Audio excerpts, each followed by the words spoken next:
Hello friends, welcome to let's uncomplicate. My name is Geeta. आज मैं फिर से आप लोगों के सामने आई हूँ आगे नेक्स्ट चैप्टर लेकर। और ये जो है आज हम चैप्टर करेंगे एनसीईआरटी की बुक क्लास 4th के ईवीएस के चैप्टर जो कवर करेंगे वो 10 to 14 है। इससे पहले जो है मैंने आप लोगों को चैप्टर 1 to 9 जो है एनसीईआरटी का टू द पॉइंट्स में नोट्स दे दिया है। और उम्मीद करती हूँ कि आप लोग सब अच्छे होंगे और अपने नोट्स जो है अच्छे से प्रिपेयर कर रहे होंगे, क्योंकि नोट्स अगर प्रिपेयर नहीं करेंगे तो एग्ज़ाम टाइम में आप लोगों के लिए रिवीजन में जो है प्रॉब्लमेटिक हो जाता है। तो रिवीजन करने के लिए नोट्स बनाना बहुत ही ज़रूरी है।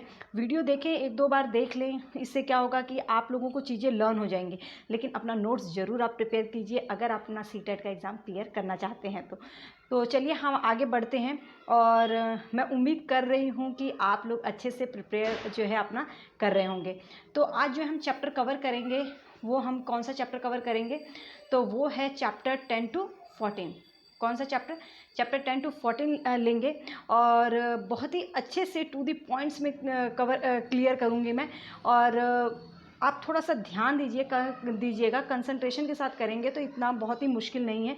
जितने भी क्वेश्चंस बन सकते थे मैंने पूरे जो है चैप्टर से ले लिए हैं। अब देखते हैं कि आप लोगों को कितना समझ में आता है। तो आगे चलते हैं। जो चैप्टर हमारा 10 है इसमें हुत्तुतु चैप्टर नेम आप लोग देख रहे होंगे कि चैप्टर का नेम जो लिखा हुआ है वो क्या लिखा हुआ है, हुत्तुतु। तो इस चैप्टर के नेम को आप यहाँ पे इस चैप्टर के नेम को और इस पिक्चर को कनेक्ट कर लीजिए। हुत्तुतु का मतलब क्या होता है, तो पिक्चर से आपको समझ में आ रहा होगा अच्छे से कि यहाँ पे जो है कुछ बच्चे जो हैं क्या मिलकर कर रहे हैं, वो कबड्डी खेल रहे हैं। तो कबड्डी को ही क्या बोला जाता है, हुत्तुतु। मतलब कुछ जगहों पे कबड्डी के जो है अलग अलग नामों से बुलाया जाता है, कबड्डी को अलग अलग नामों से जाना जाता है।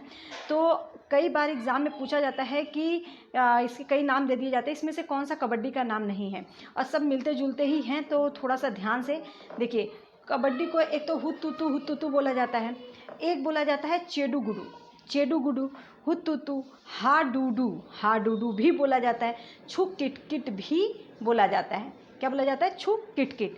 तो ये सभी जो है कबड्डी के नाम हैं। कबड्डी के खेल में कितने खिलाड़ी होते हैं, तो कबड्डी के खेल में जो है पूरे 7 खिलाड़ी होते हैं, ये आपको पता होना चाहिए। सॉरी आगे देखते हैं हम। इस चैप्टर में ही कर्णम मल्लेश्वरी के बारे में बताया गया और बहुत ही इंपॉर्टेंट है। इससे कई बार क्वेश्चन पूछा गया है और इसके पॉइंट्स देकर पूछ लिया जाता है, क्योंकि इसके बारे में कई बातें लिखी गई हैं आपके एनसीईआरटी के बुक में। तो कर्णम मल्लेश्वरी सबसे पहले जो है ये कर्णम है, तो ये हमारा जो है कर्णम। तो कर्णम मल्लेश्वरी कौन थी, तो सबसे पहले जो है कर्णम मल्लेश्वरी जो है एक वेट लिफ्टर थी। क्या थी, एक वेट लिफ्टर थी। कर्णम मल्लेश्वरी के पिता जो है वो क्या थे, हवलदार। दोनों पॉइंट क्लियर हो गए। कर्णम मल्लेश्वरी एक वेट लिफ्टर होती है और इसके पिता जो है क्या होते हैं, हवलदार। कर्णम मल्लेश्वरी वेट लिफ्टर तो थी, लेकिन ये क्या ऐसे ही वेट लिफ्टर बन गई, नहीं। ये 12 वर्ष की एज से ही, मतलब बहुत छोटी सी एज से ही जो है भार उठाने का प्रयास करने लगी थी, तभी जाके कहीं जो है एक ये अच्छी वेट लिफ्टर बन पाई। और आज के टाइम में जो है ये लगभग 130 किलो का वज़न उठा लेती है। क्वेश्चन पूछा जाता है कि कर्णम मल्लेश्वरी जो है कितने किलो का वज़न उठा लेती है, तो वो आपको पता होना चाहिए कितना, 130। इन्होंने भारत में अभी तक कितने मेडल जीते हैं, तो इसने भारत में अभी तक जो है टोटल 29 मेडल जीत चुके हैं। चलिए आगे देखते हैं, आगे क्या बताया गया है इस चैप्टर में। आगे जो है ज्वाला लीला हीरा, ये जो है तीनों बहनें होती हैं।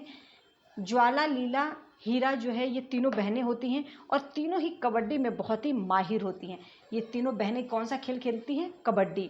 ये तीनों कबड्डी खेलती हैं। हीरा जो है कबड्डी टीम की कोच भी बनती है। तीनों बहनों में ज्वाला लीला हीरा में कबड्डी की कोच कौन बनी, तो याद रखिएगा कौन बनती है, हीरा जो है कबड्डी की कोच भी बनती है। अब इस चैप्टर के अलावा भी आपको पता होना चाहिए कि खो खो में कुल कितने खिलाड़ी होते हैं, तो वो जो है पूरे टोटल कितने होते हैं, 15 खिलाड़ी होते हैं। और एक टीम में इसमें भी कितने खिलाड़ी होते हैं, 7। हो सो ये अच्छे से चैप्टर क्लियर हो गया होगा। हम नेक्स्ट चैप्टर देखते हैं। जो नेक्स्ट चैप्टर है वो हमारा है चैप्टर 11। It's very important. इस चैप्टर से भी बहुत बार क्वेश्चन और बहुत ही अच्छे क्वेश्चंस बनते हैं। तो सबसे पहले जो है इस चैप्टर में फुलवारी से समझ में आ रहा होगा, फूल पत्ती, मतलब बागवान के बारे में, मतलब बगीचे के बारे में, कुछ ऐसा ही समझ रहे होंगे। लेकिन इसे फुलवारी चैप्टर का नाम क्यों दिया गया है, अब ये देखिए। इस चैप्टर में जो है सबसे पहली बात जो बताई गई है मधुबनी के बारे में। मधुबनी अगर मैं नॉर्मल बात बता दूं तो मधुबनी जो है ये हमारा जो कहाँ पर पड़ता है, तो ये हमारा जो है बिहार में पड़ता है। ये बिहार में पड़ता है। और ये मधुबनी आगे देख रहे होंगे चित्रकला, तो मतलब कि मधुबनी एक चित्रकला है, एक पेंटिंग है। और ये इसका मधुबनी इसलिए बोला जाता है क्योंकि ये जो है मधुबनी ज़िले में क्या हुआ है, मधुबनी ही ज़िले में बनती है, तो इसीलिए जो है ये मधुबनी पेंटिंग बोला जाता है। तो मधुबनी से याद रखिएगा चित्रकला। मधुबनी पेंटिंग के नाम से क्यों फेमस है इसके बारे में हम थोड़ा जानेंगे। तो ये चित्रकला जो है ये जो चित्रकला है ये बहुत ही पुरानी चित्रकला है। बिहार में मधुबनी नामक ज़िले में है और उसी के नाम से इसे मधुबनी पेंटिंग कहते हैं। तो मधुबनी पेंटिंग क्यों कहा जाता है, क्योंकि इसे मधुबनी ज़िले में बनाया जाता है, इसीलिए इसे मधुबनी पेंटिंग कहते हैं। ये चीज़ याद रखिएगा कि मधुबनी पेंटिंग क्यों कहा जाता है। ठीक है, मधुबनी पेंटिंग जो है क्यों कब बनाया जाता है, तो ये त्योहारों में और खुशी के मौक़ों पर जो है ये घर के दीवारों पर और आंगन में जो है ये इसके चित्र बनाए जाते हैं। यह पीसे हुए चावल के घोल में जो है रंग मिलाकर बनाए जाते हैं। आप यहाँ पे देख सकते हैं कि ये किस टाइप का होता है, तो मैं आपको थोड़ा सा दिखा देती हूँ। जो मधुबनी पेंटिंग है ये देखिए, तो इसमें कुछ इस तरीके से जो है ये फूल पत्तियाँ देखिए, आप यहाँ पे आपको दिख रहा होगा कि एक मिनट, थोड़ा सा मैं बड़ा करती हूँ इसे। देखिए, तो यहाँ पे क्या है, किस चीज़ का, यहाँ पे एकदम प्रकृति का बहुत ही महत्व होता है। तो प्रकृति ही चीज़ों को जो है दर्शाया गया है।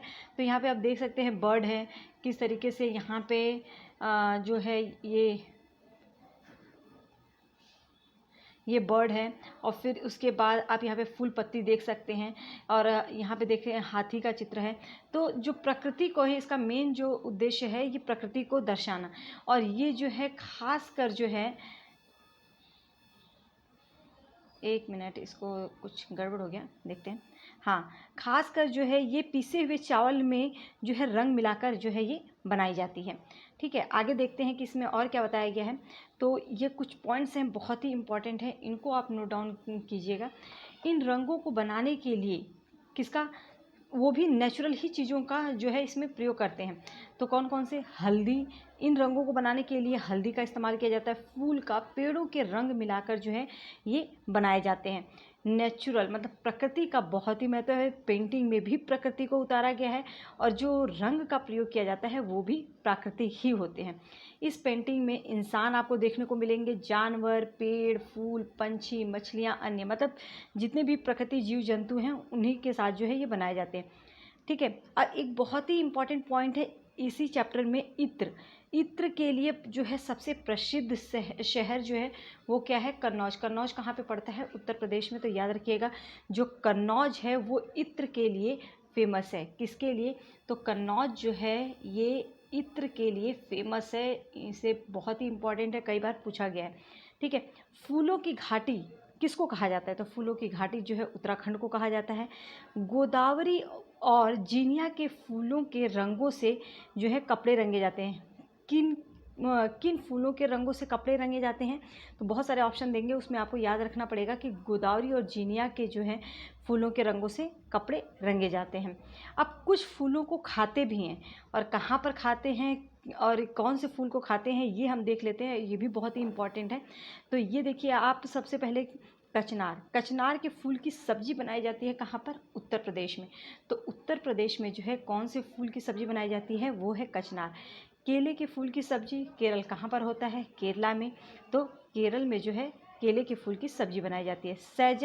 सैजन बहुत ज़्यादा होता है महाराष्ट्र में, तो महाराष्ट्र में जो है इसका इस्तेमाल किया जाता है। होप सो आपको ये क्लियर हो गया होगा। आगे देखते हैं नेक्स्ट।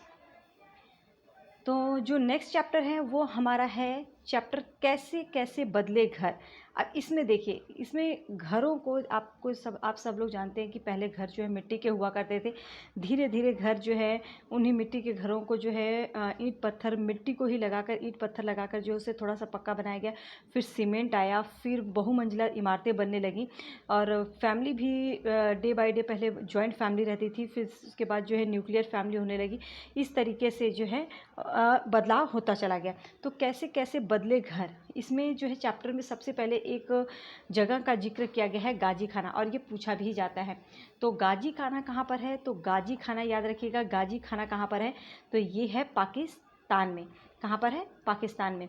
कच्चे घरों में दीवारों पर गोबर या मिट्टी का लेप क्यों करते थे, तो कच्चे घरों में गोबर या मिट्टी का लेप करने का एकमात्र कारण था कि गोबर मिलाने से मिट्टी के घर में जो है कीड़ा नहीं लगते।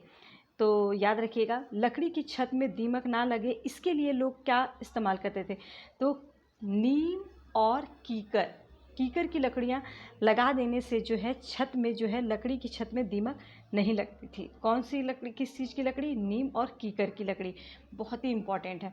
ठीक है, आगे बढ़ते हैं।